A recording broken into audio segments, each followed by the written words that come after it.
بسم اللہ الرحمن الرحیم۔ رمضان المبارک ایک ایسا بابرکت اور رحمتوں والا مہینہ ہے کہ جس میں فرض نمازوں کا ثواب 70 گنا یا اس سے بھی زیادہ ہو جاتا ہے اور نفل نمازوں کا ثواب فرض نمازوں کے برابر ہو جاتا ہے۔ لیکن ایسے بابرکت مہینے میں بھی کچھ بدقسمت لوگ ایسے ہیں کہ جو روزہ رکھ کر صرف بھوک اور پیاس حاصل کرتے ہیں، ان کا روزہ اللہ تبارک و تعالیٰ قبول نہیں کرتا۔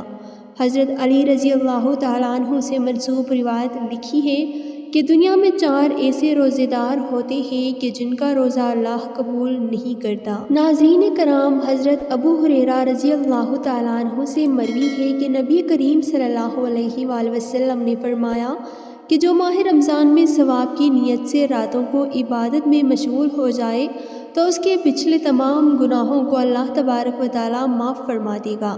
لیکن یہاں ثواب کی نیت رکھنے کا مطلب یہ ہے کہ عبادت صرف اور صرف اللہ تبارک و تعالیٰ کی رضا حاصل کرنے کے لیے کی جائے۔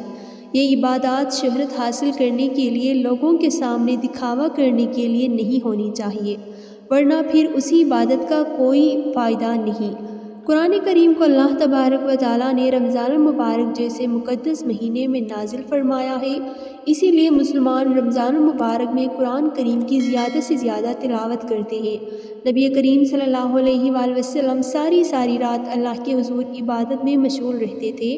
اس بارے میں اللہ تبارک و تعالیٰ قرآن کریم میں سورہ مزمل میں فرماتا ہے کہ اے چادر اوڑھنے والے نبی، رات میں تھوڑا قیام کرے، آدھی رات یا اس سے کم یا اس سے کچھ زیادہ، قرآن کو ٹھہر ٹھہر کر پڑھے۔ ناظرین، روزہ گناہوں کو بڑی تیزی کے ساتھ ختم کرتا ہے۔ یہ سب سے اہم بدنی عبادت میں شمار کیا جاتا ہے۔ روزہ رکھنے سے نہ صرف مسلمانوں کے گناہوں کو معاف فرما دیا جاتا ہے، بلکہ روزہ انسان کو آئندہ گناہوں سے باز رہنے کے لیے ایک بہترین تربیت ہے۔ ناظرین، تمام عبادتوں میں سے روزے کو ایک اہم مقام اور رتبہ دیا گیا ہے، لیکن کچھ ایسے روزے دار بھی ہیں کہ جن کے روزے کو اللہ تبارک و تعالیٰ قبول نہیں فرمائے گا۔ حضرت علی شیر خدا رضی اللہ تعالیٰ عنہ سے کسی شخص نے دریافت کیا کہ علی رضی اللہ تعالیٰ عنہ، کیا کوئی ایسے مسلمان بھی ہیں کہ جن کے روزے قبول نہیں کیے جائیں گے؟ حضرت علی رضی اللہ تعالیٰ عنہ نے فرمایا کہ جی ہاں، 4 طرح کے انسان ایسے بھی ہیں کہ جن کا کوئی روزہ قبول نہیں کیا جاتا۔ ایسے لوگوں کو روزہ رکھ کر سارا دن بھوک اور پیاس کو برداشت کرنے کا کوئی فائدہ نہیں۔ روز قیامت ایسے 4 لوگوں کے روزے ان کے منہ پر مار دیے جائیں گے۔ پوچھا کہ یا علی، وہ کون سے 4 لوگ ہیں؟ پھر حضرت علی رضی اللہ تعالیٰ عنہ نے فرمایا کہ اپنے شوہر کی نافرمانی کرنے والی عورت کا روزہ کبھی بھی قبول نہیں کیا جاتا جب تک کہ وہ سچے دل کے ساتھ توبہ نہ کر لے۔ ناظرین، حضرت علی شیر خدا کو اللہ تبارک و تعالیٰ نے بے شمار علم کے ساتھ نوازا ہے، اور یہی وجہ ہے کہ رسول اللہ صلی اللہ علیہ وآلہ وسلم نے فرمایا کہ میں علم کا شہر ہوں اور علی شہر کا دروازہ ہے۔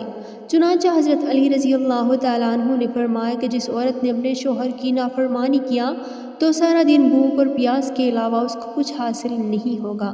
نافرمان بیوی کا روزہ اللہ تبارک و تعالیٰ کے ہاں اس وقت تک قبول نہیں ہوتا جب تک کہ وہ سچے دل سے توبہ نہ کر لے۔ قرآن کریم میں سورہ روم کی آیت نمبر 21 کا ترجمہ کچھ یوں ہے کہ اس کی نشانیوں میں سے ہے کہ تمہاری ہی جن سے بیویاں پیدا کی گئی ہیں تاکہ تم آرام پاؤ، اور اس نے تمہارے درمیان محبت اور ہمدردی قائم کر دی۔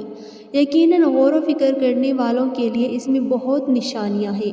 اس کے علاوہ قرآن کریم میں سورہ نساء کی آیت نمبر 23، جس کا ترجمہ کچھ یوں ہے کہ مرد عورت پر حاکم ہے، اس وجہ سے کہ اللہ نے ایک کو دوسرے پر فضیلت دی ہے، اس وجہ سے کہ مردوں نے مال خرچ کیا ہے۔ نیک فرمانبردار عورتیں مرد کی غیر موجودگی میں حفاظت الہی کی نگہداشت کرنے والیاں ہیں، اور جن عورتوں کی نافرمانی اور بد دماغی کا تم کو خوف ہو، انہیں نصیحت کرو اور انہیں الگ بستر پر چھوڑ دو۔ اگر وہ باز نہ آئے تو انہیں مار کی سزا دو، اگر وہ تابعداری کرے تو ان پر راستہ تلاش نہ کرو، بے شک اللہ بڑی بلندی اور بھلائی والا ہے۔ ناظرین کرام، حضرت حسین ابن محسن رضی اللہ تعالیٰ عنہ سے مروی ہے کہ ان کی پھوپھی کسی ضرورت کی وجہ سے رسول اللہ صلی اللہ علیہ وآلہ وسلم کی بارگاہ میں حاضر ہوئی۔ جب وہ واپس جانے لگی تو نبی کریم صلی اللہ علیہ وآلہ وسلم نے ان سے پوچھا کہ تمہارا تمہارے شوہر کے ساتھ کیسا سلوک ہے؟ انہوں نے جواب دیتے ہوئے کہا کہ میں ان کی ہر ضرورت کو پورا کرتی ہوں، اپنی طرف سے تو کوئی شکایت کا موقع نہیں دیتی ہوں۔ نبی کریم صلی اللہ علیہ وآلہ وسلم نے فرمایا کہ اپنے شوہر کے ساتھ اچھا سلوک کرو گی تو جنت میں جاؤ گی، اگر اس کے ساتھ بدسلوکی رکھو گی تو جہنم میں جاؤ گی۔ نبی کریم صلی اللہ علیہ وآلہ وسلم نے فرمایا کہ جو عورت 5 نمازوں کی پابندی کرتی ہو، رمضان کے روزے رکھتی ہو، اپنے شوہر کے خواہش کے مطابق رہتے ہوئے زندگی بسر کرے تو اللہ کی طرف سے ایسی عورت کی کھلی اجازت ہوگی کہ وہ جنت کے جس بھی دروازے سے چاہے داخل ہو سکتی ہے۔ ناظرین کرام، ان کے علاوہ اور بھی کئی جگہوں پر اللہ تبارک و تعالیٰ کے ارشادات اور نبی کریم صلی اللہ علیہ وآلہ وسلم کی احادیث میں ذکر ہے جن میں ایک عورت کو اپنے شوہر کے ساتھ اچھا سلوک کرنے کی نصیحت کی گئی ہے۔